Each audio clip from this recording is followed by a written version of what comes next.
really pleased to be here with you again. It seems like just last week that I was here. Thanks to Mr. Guptaji, to Swami Vijay, and all of you for the honor of inviting me. I will be here and also staying after the satsang to give the first happiness workshop. So I hope you will be able to stay, and if you aren't, to come when they will be offered again. Many of you perhaps remember one of the delightful stories in the autobiography. It's the chapter that's called The Cauliflower Robbery. Do you remember that? It's a lot of fun for many reasons, and I'd like to talk about one aspect of that episode. So we have Mukunda, who has grown in his own garden with his own hands lovingly, 5 or 6 cauliflower, and they were very big, and he was presenting them to his guru. And so he brings them into his room and puts them under the bed, as you recall. And then they leave to go somewhere. I can't remember where it was. They were going to go to the beach or go to do a kirtan or whatever. But so they left the ashram, Mukunda with the other disciples, and with Sri Yukteswar. So they're walking down the lane, and Sri Yukteswarji says to Mukunda, "Did you lock the back door?" This was Mukunda's responsibility. And Mukunda says, "Yes, sir, I believe that I did." And Sri Yukteswar looks off for a moment, and he said, "I don't think that you did." And then Sri Yukteswar says, "Look down the lane, let's see." And they were able to see the ashram from where they were. And there was this strange man walking, and I think he was just gyrating down the street. There was something very unusual about his gait, wasn't there? And all of a sudden, the man stops as he gets by the ashram, by the back gate, and he turns around and goes in, and the door's open. He goes in, and a moment later, he comes out with a cauliflower, with this huge smile on his face, very happy, and he continues and he dances off down the street. So Mukunda, as I recall, races back, to the ashram, and indeed the door was open, and he goes to check, and only one of the cauliflowers was missing. The other 5 were there. And he goes back, he's very abashed, and he goes back to Sri Yukteswar and apologizes, and then he says, "Well, who was it, man? And how could he possibly know that there was a cauliflower? And why did he want a cauliflower?" And Sri Yukteswar explained. He said, "This man has had a cauliflower fixation." And I projected the thought into his mind. He had this desire, and as we know, all desires must be fulfilled. And I projected the thought that in this place there was a cauliflower that would satisfy that desire. Now, how did Sri Yukteswar do that? First of all, how did he know that this man had a desire? And how did he communicate with this man? How did he instruct him? How did he guide him to find that cauliflower?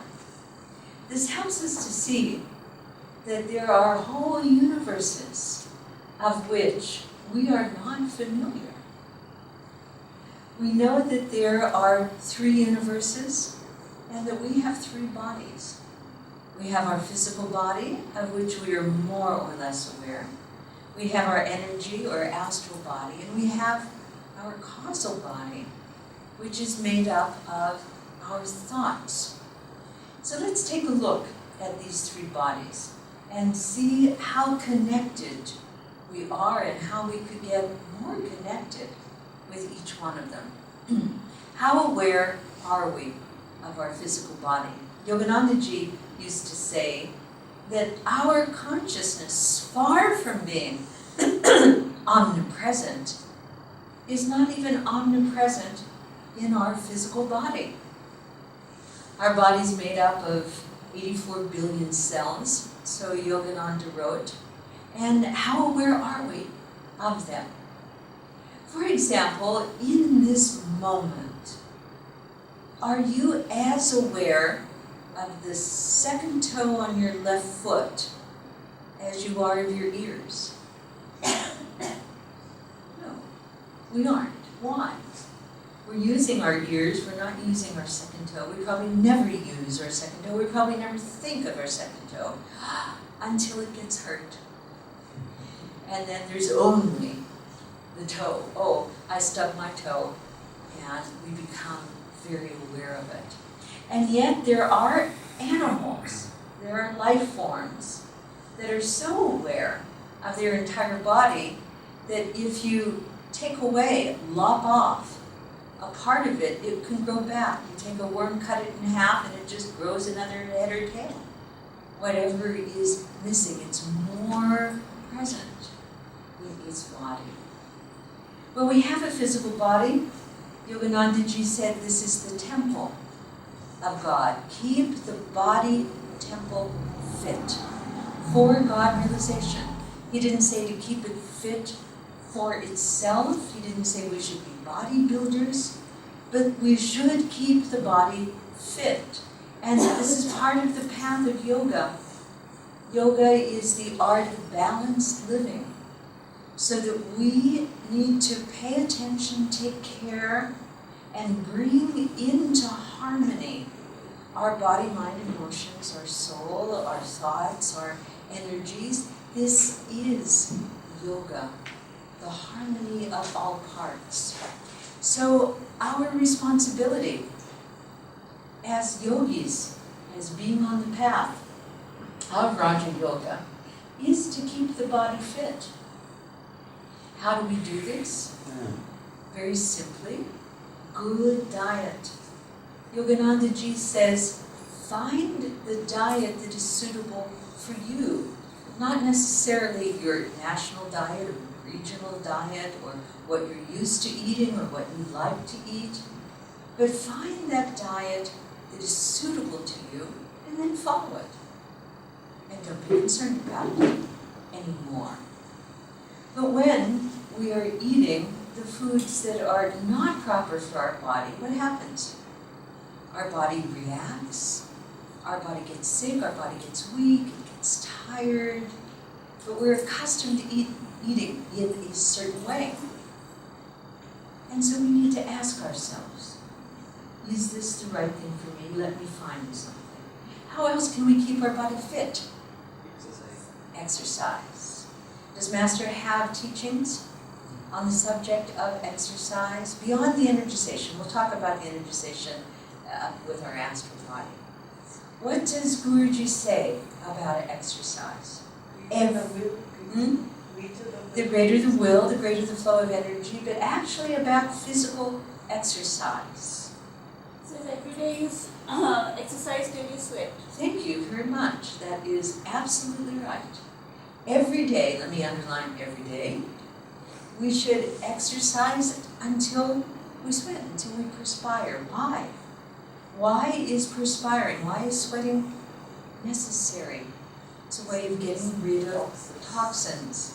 The skin is the largest organ in our body, and it's the largest organ of elimination. It's more important than the liver, than the kidneys, and so forth. So we need to exercise every day. Master recommends a half an hour of exercise. It could be any exercise that leads us to sweating. And that means that the heart rate will come up, the lungs will work, the respiratory system. So let's ask ourselves, do we follow Guruji's advice in this way? Who has half an hour to exercise? I do. I go out almost every day for about an hour. Run, sweat. That's how we keep fit. That's how we keep young. That's how we keep strong for our kriyas. Body fit for God realization. Yogananda said that when our body is unwell, we can't practice kriya. We can't practice properly. In fact, we shouldn't practice if the body is unwell, because the body needs the energy for self-healing. So if we enjoy our kriya practice and we want to do kriya, we need to keep our body fit through exercise. This is not the purpose of this satsang, but something that I wanted to mention to you. When I was, where was I? I was so many places recently. I was in Mumbai, I'm staying with friends, part of the Sangha, and lived just a couple blocks from a park. It's called the Joggers and Walkers Park. Oh, I was just delighted. Finally I could, jog and be with, and it was a small park, full, absolutely full, from like 6:30 in the morning, and people were there walking, and you could tell they were there with their friends, and they were talking, and there was one track for walkers and one track for runners. And it was lovely. I thought, oh, this is so good, because people realize, I know in the place where Guptaji lives, out in Greater Noida, it's called whatever it's called, and there's the castle and all that. He showed me there's a walking or an exercise place around it. We're becoming more and more aware of how important it is to move the body. Let's talk now about our astral body. We're living in our physical body, we're dealing with it every day, we are more or less aware of it. Now, how aware are we of our energy body? What is our energy body? What is it? What does it mean to you? Your energy body. What constitutes the energy body? It's our spine, our deep spine, our central nervous system, our chakras. This is our energy body. Okay, this is the body in which we practice kriya. But when we're not practicing kriya, are we doing anything for our energy body? Yes, we are. Because Guruji has given us exercises for the energy body. And these are the energization exercises. In the physical body, we have muscles that are the motive power, of walking and moving and so forth. Is there a muscle of the astral body? Yes, that's what you said, the greater the will. The willpower is the muscle, is our astral muscle. Can you see the willpower? No, it's invisible. Can you see energy? Can you see electricity? Can you see prana? It's invisible, but we know it's there. We know it's there by the results. We see the light, we see the fan going, we see water when it's produced and so forth, when it's generating energy, but we don't see energy. We don't see the willpower. But Yogananda gave us that very important teaching. The greater the will, the greater the flow of energy. Our energy body is incredibly important to us, as is the energy universe. Today, these days, energy is important. Even though we can't see it, we are all dealing with it constantly. So let's just talk a moment about the energization exercises.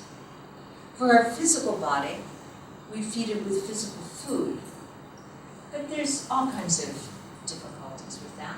Sometimes the food isn't available, sometimes it isn't good, sometimes it's not good for us. Sometimes it makes us tired. But when we energize, we are drawing, as you know, directly from the infinite source of energy, the prana, the cosmic energy. And the more we use our willpower, the more energy we have in order to do all that we need to do.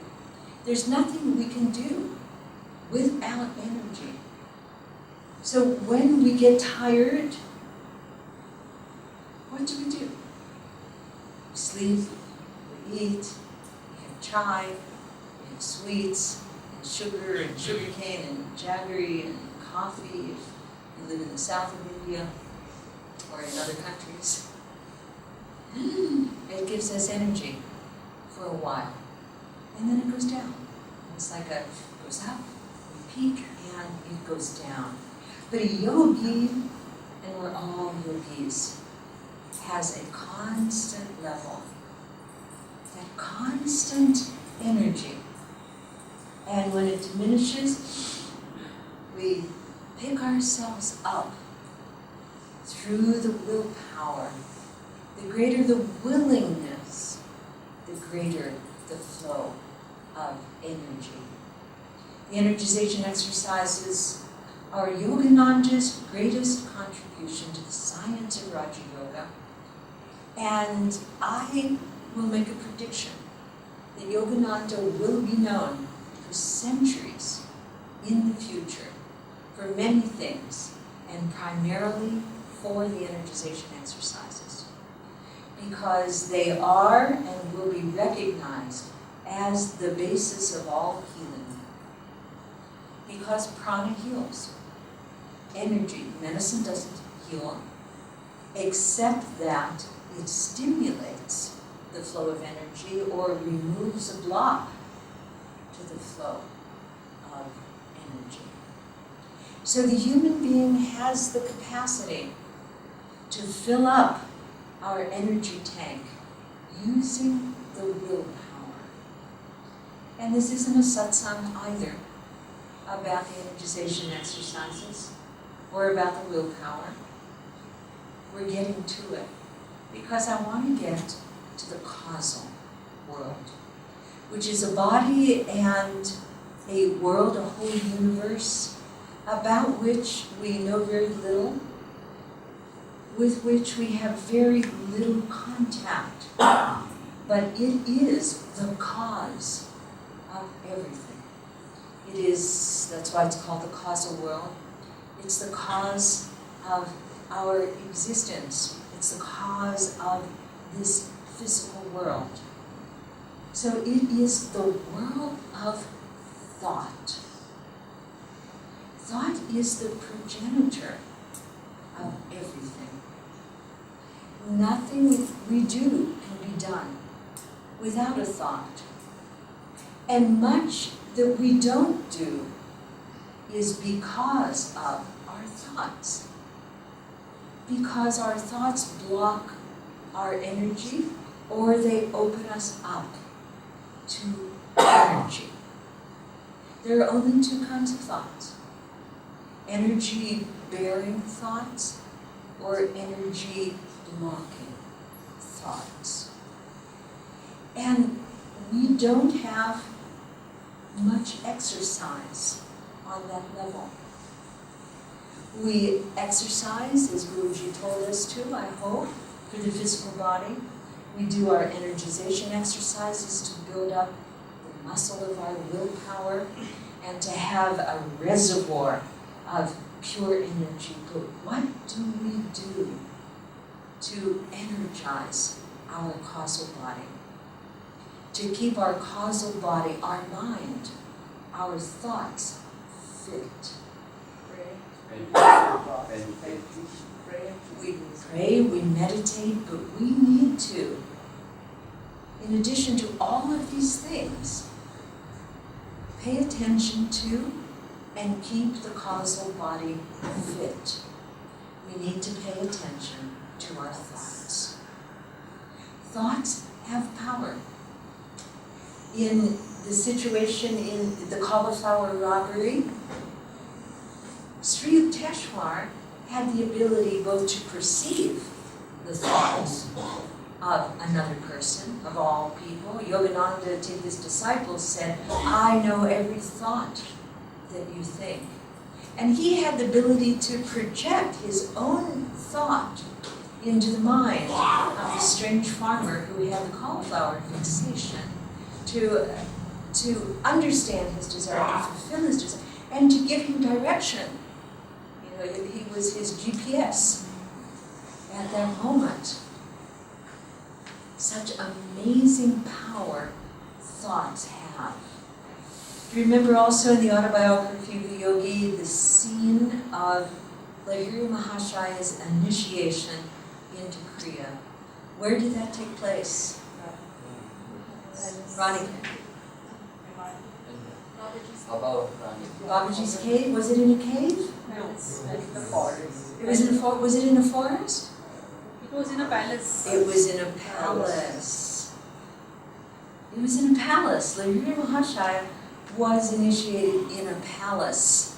What kind of palace was it? It was a golden palace, and it was filled with gold and gems and beauty of all kinds.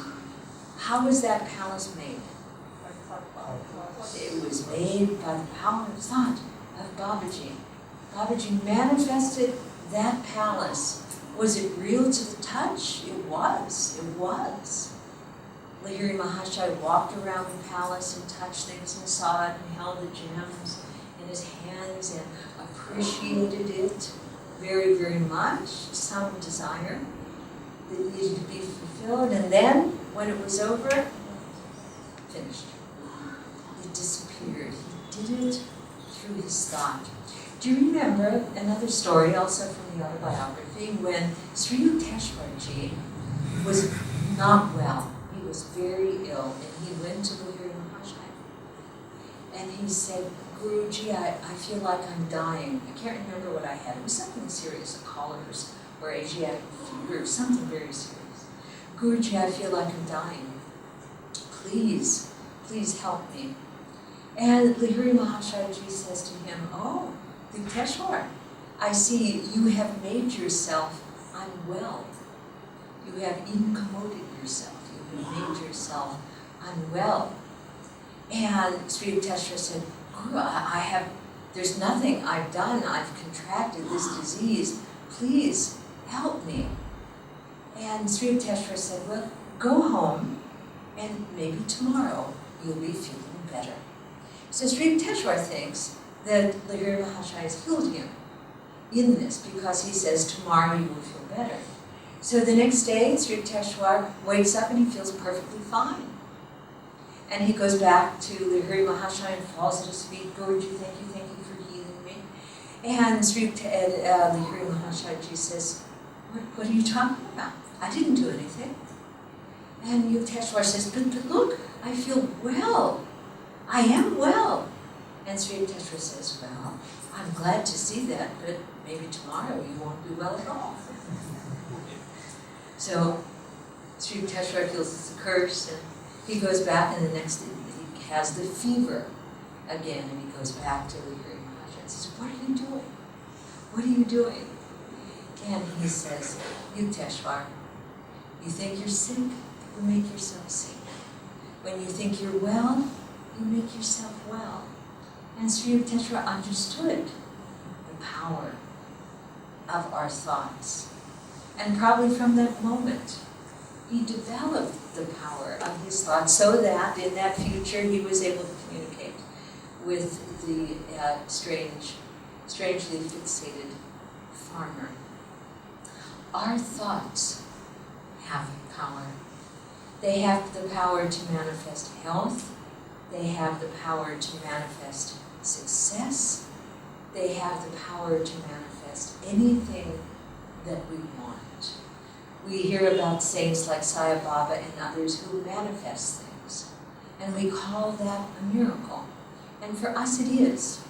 But for them it is simply the perfection of control over the causal universe. When Yogananda found the ashram, the hotel, that he had seen in vision before, Mount Washington, in California, and when he was driving past it, he recognized it as being his place. Excuse me. Can you switch off, please? You're uncomfortable.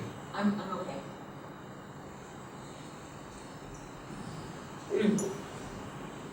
And so he recognized it. It was one of the 3 places he had seen in vision when he was in Ranchi. And so he went and inquired, and yes, it was for sale. And at that time, it was a lot of money. I don't remember what it was. I think it was $30,000, which seems like such a pittance. But he didn't have that money. And he said he invited his friends on Easter Sunday to go there, and they had a service. It wasn't even his, but he got the people together, and he said, let's buy this place. It is really ordained by God. This is our ashram. And the people said to him, oh, but it costs so much money. And somebody came to him and said, Master, it'll take us a year to raise this amount of money. And Master said, a year for those who think a year. 3 months for those who think 3 months. 3 weeks for those who think 3 weeks. And he got it in 3 weeks. The power of thought. It's everything to us. And yet we are as unaware of the quality of our thoughts as we are of the second toe on our little foot. So as yogis, as Raja yogis, as Kriya yogis, as human beings, we want to become aware of our thoughts. How can we do that? Well, thoughts express themselves, don't they? In words. So let's start by becoming aware of our words. Yogananda wrote Whispers from Eternity. And I suggest to you that you read the introduction to Whispers from Eternity. It's one of his, I consider it to be one of his most central teachings and writings is in the introduction to Whispers from Eternity, in which he talks about the power of words and the power of thought. And he wrote Whispers from Eternity so that we could read them, that they could change our consciousness, and that we could speak them out loud. And he considered Whispers from Eternity to be a scripture. He said, I always keep with me 3 scriptures: the Bhagavad Gita, the teachings of Jesus, the Bible, and my whispers from eternity.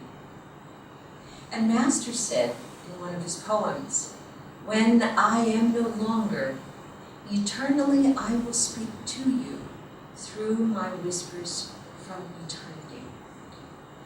So words express our thoughts. And if we begin to listen to what we say, we will have an idea of the quality of our thoughts and the quality of our character. So for example, somebody says, oh, are you coming to satsang tomorrow? And we say, yes, definitely, I am coming. And we don't come. Now, what is the result of that? We have said not only yes, but we've qualified the yes with the definitely, I will come. Now, when we say that, and let's think of the second of the yamas, of truthfulness. When we say, yes, definitely I will come, did we have the intention of coming? I don't know, because I never say, yes, definitely I will come. But do we have the intention of coming? I don't know. I would say some people do not have the intention to go, but yet they say, yes, definitely I will come. Now what does that do to the power of our speech? It weakens it. It weakens the power. Yogananda, in the introduction to Whispers from Eternity, said words are like bullets. They can penetrate. They can cut through. But most people's words, he said, are like paper bullets. They have no effect. They have no effect. A master's word is his bond.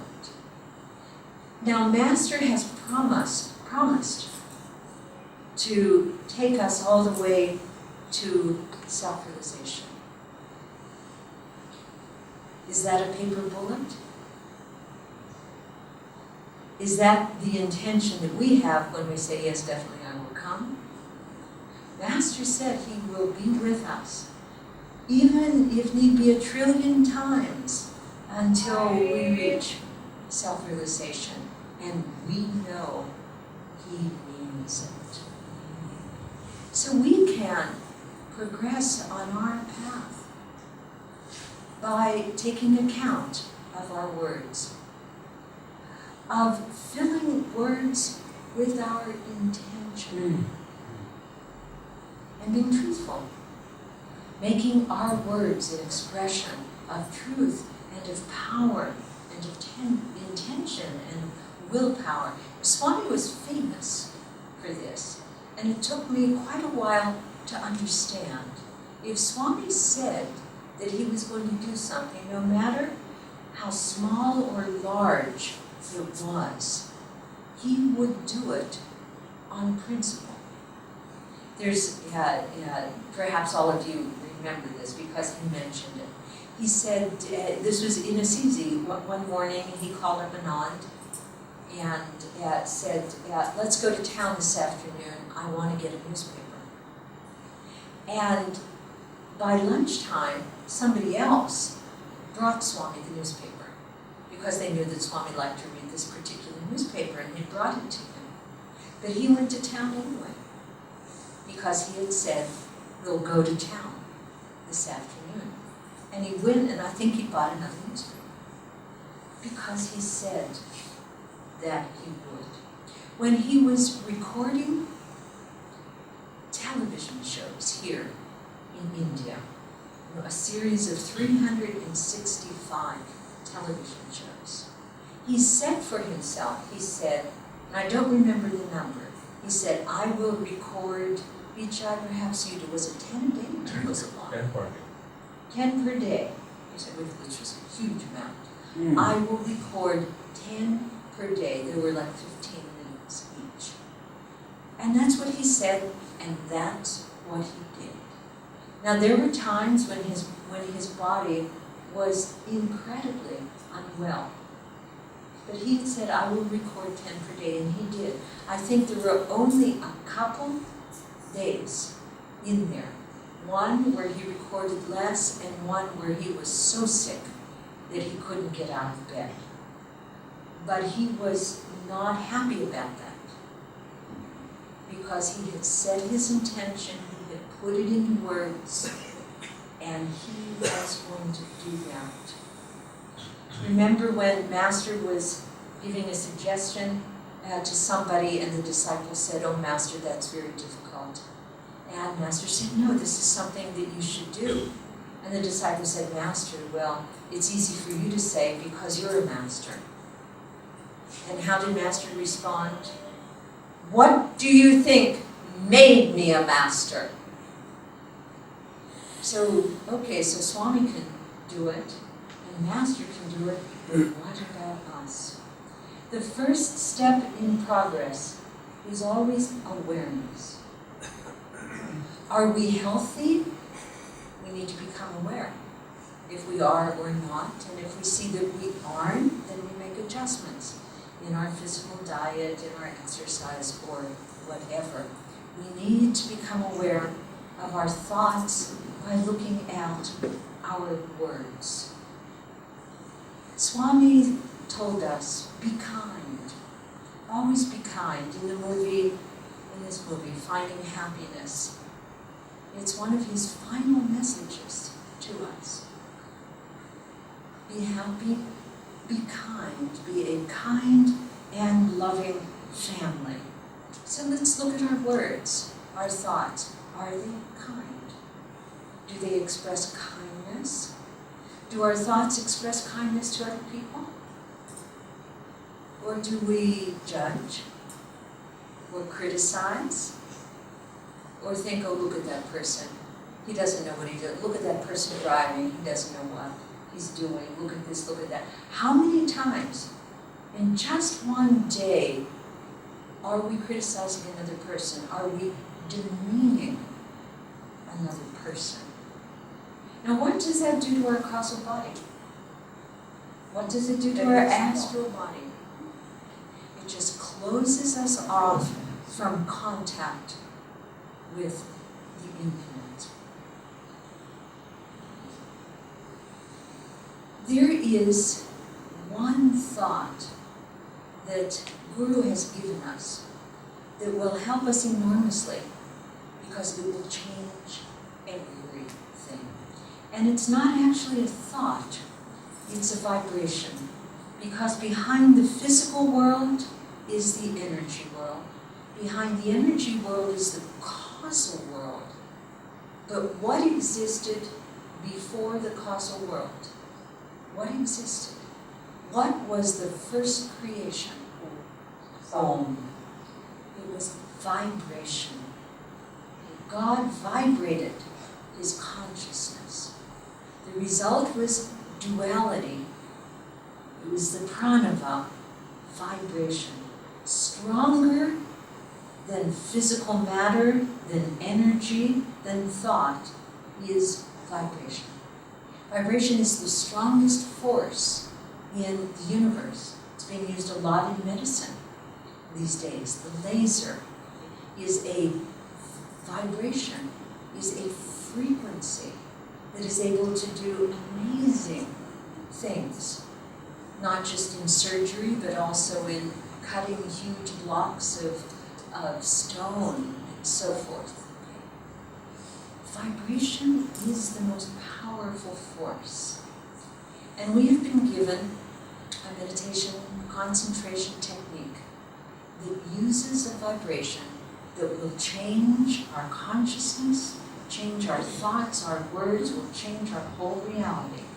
Om Sa. Master used that mantra. How long did Master meditate? 7-8 hours a day when he was younger. And what was the advice he gave to us? If you want to be a master in this lifetime, you should practice Hong Sa 2 hours. 2 hours. 2 hours a day. Does anybody here want to be a master in this lifetime? Of course we do. That's why we're here. If we didn't want to be, we wouldn't be here. We'd be doing something else with our Sunday morning, you know. But here we are. Of course we want to be masters. It's not just these masters. They want us to be masters. The power of Hong Sa is enormous because it is directly connected with the ego. With ego. It is that vibration, just like a laser, that gets into the reality, into the Maya delusion, which entraps us. And it, like a laser, it goes in and it cuts it. You know, this is Vishnu's chakra. This is the Sudarshana. Okay, the Sudarshan. This is what's going to go and cut through our delusion, and Guru gave it to us. It's the key. If we could deeply, deeply, deeply vibrate Hong Sa together with the breath in our consciousness, I will confess, no, it's not true. I have practiced Hong Sa for 2 hours. It's a huge effort, and I haven't done it that often. It's even an effort sometimes to hold to it for a half an hour. And once we get Kriya, Hong Sa flies out the window. which is why I so sincerely recommend to people, those of you who don't have Kriya, please don't be in a hurry. Go deeply in Hong Sa. Those of you who are responsible for bringing people to Kriya, let them have time so that they can appreciate and practice and get deeply into the practice of Hong Sa. We used to do Hong Sa, now we don't because we do Kriya. After our Kriya, take up Hong Sa and go so deep until you can feel every cell in your body singing Hong Sa, because it is singing Hong Sa. Hong Sa is the mantra of creation. It is the mantra of duality. It is the mantra that every atom and subatomic particle is chanting, if we could but hear it. So when we listen to the breath, and we begin to listen to the energy in the body of the cells, we will hear the Hong Sa, and to go into it and make it stronger until we feel our whole body, our whole mind, the whole room, the whole universe vibrating with Hong Sa, and we lose ourselves in Hong Sa. That vibration will change everything, will give everything power. So let's pay attention to our words. When we say something, let's put intention. A yogi, it's one of the 8 siddhis, is it not? To the perfected, to the siddha, whatever he says will come about. Even if it doesn't exist in the universe, it will be created for him.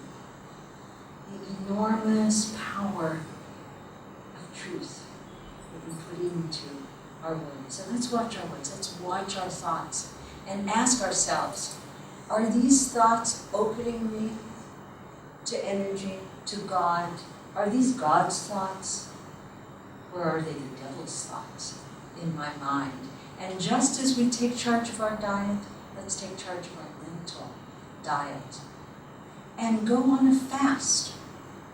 This is what Yoganandaji said. Go on a worry fast. Go on a negativity fast. Go on a judgment fast. Let's just push them out. They don't belong to us. They're not part of our perfect image. And let's every day go to the vibratory level that's beyond all of our 3 bodies, that pranava that we're going to get on, that wave that's going to take us into infinite consciousness.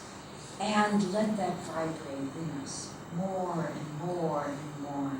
Even if you only have 10 minutes to practice Hong Sa, practice deeply, with concentration, with intention, until you feel your mind and your body and your everything dissolve into that vibration.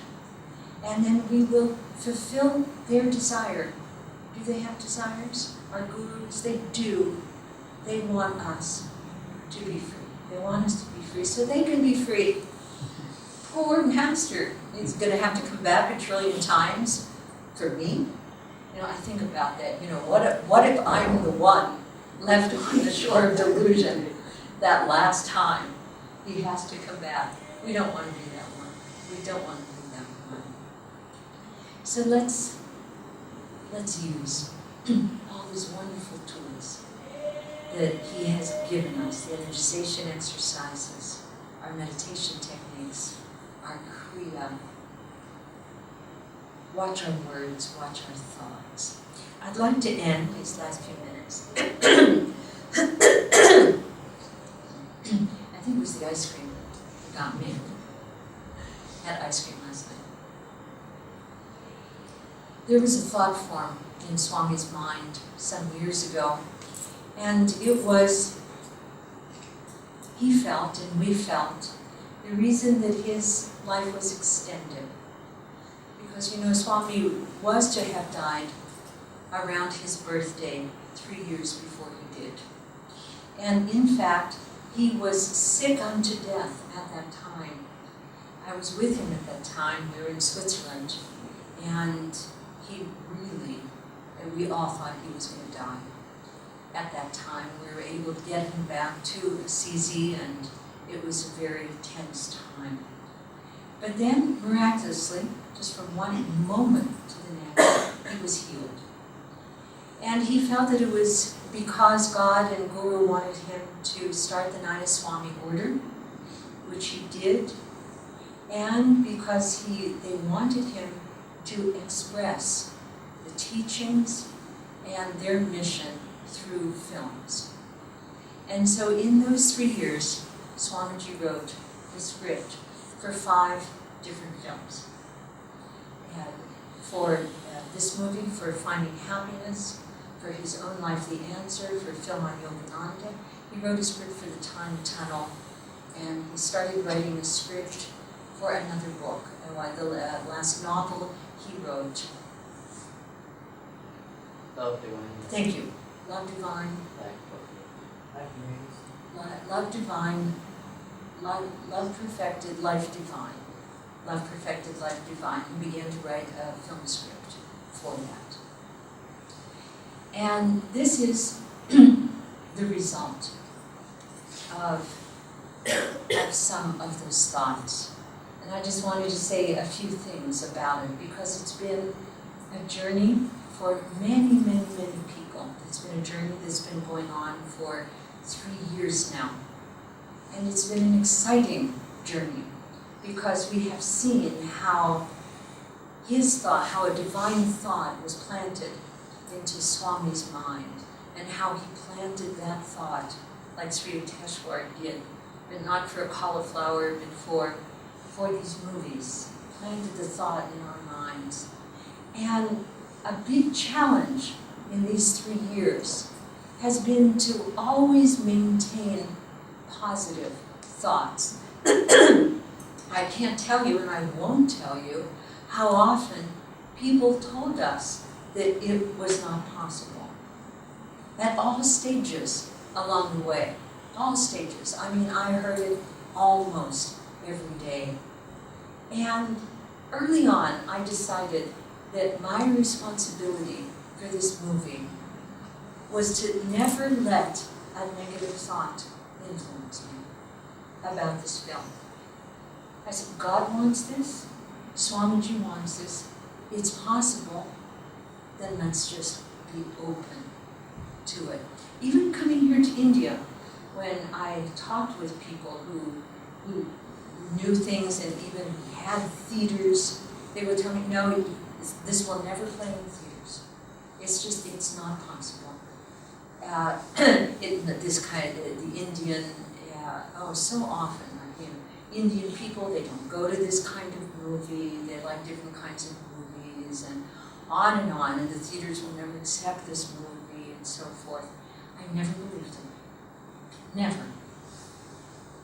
Because I just knew. It's divine. It's divine in the same way that each one of us will find God. It is our destiny. Samadhi is there, waiting for us, just like this film was waiting to be expressed. But how important the thoughts were, and just to hold open and just keep them positively. And so through the years, it's made its journey through the writing phase and the putting together the team, and just so many phases. And all along the way, there was grace. There were so many miracles, little ones, big ones.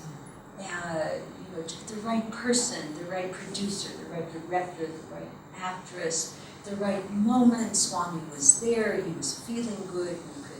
We could film him, and on, and coming to India and finding the right company. The person who believed, who saw this movie and said, this movie is great. It's the most inspiring movie I ever saw. We need to get it out all over India. That one person, maybe, there was only one who existed, who knows?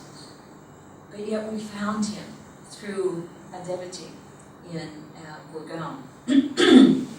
And miracle after miracle. And so here it is. Here it is. It's going to be playing at the big cinema in Noida. Isn't that amazing? I mean, really. I mean, for me it's amazing. Thinking about it 3 years ago. I passed by, when I came in yesterday, I just saw, oh, big cinema, wow, that's... And right away I wrote to our agent, because they have these huge posters there, and I wrote to him, I said, will our poster be outside? And he said, yeah, sure, it will be. It's going to be up there. It's going to be up there in a couple weeks. So now this great miracle, this great gift, which in many ways is Swami Kriyananda's legacy, because it is the story of what he was able to accomplish for his guru, through his energy, through his humility, through his never giving up, through his wisdom. It's all there for people to see. And so now it's in our hands. And we're going to finish with an arati now. And afterwards, in this half an hour that we have between this satsang and the next event, we're going to, those of you who would like to participate here in Noida, in bringing people to the theater, in helping people to know about this, please stay, because we're going to have a little meeting right here. So in this arati, I'd like to offer up to God and Guru this great gift that he has given, asking their blessings through all of us, that we can help them realize their mission on earth. We'll do the arati now.